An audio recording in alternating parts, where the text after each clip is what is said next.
hello everyone আজি পূজা দ্বিতীয় দিন আৰু পূজাৰ শুভেচ্ছা সকলোলৈ থাকিল আৰু মা দেৱীৰ ওচৰত এয়াই প্ৰাৰ্থনা যে সকলো ভালে কুশলে থাকক আৰু দিনবোৰ ভালে কুশলে যাওক আৰু আজি দ্বিতীয় দিন যে হেতু কাৰণে ৰাতিপুৱাৰ পৰা প্ৰস্তুতি চলি আছে এইফালে মাংস চাংখখিনি বইল কৰি মমৰ কাৰণে উলিয়াই আছো এইখিনি বিৰিয়ানীৰ কাৰণে আৰু এফালে পিয়াজ কাটি আছে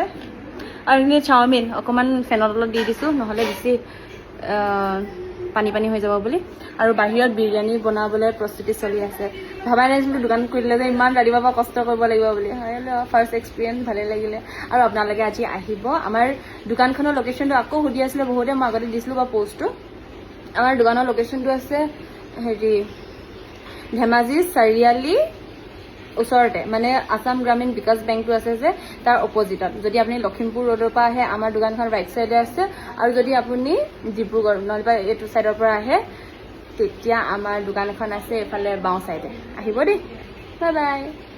অকণমান দেখাইছো দেই এতিয়া এইফালে বা দোকানখন আমি দিছো কিন্তু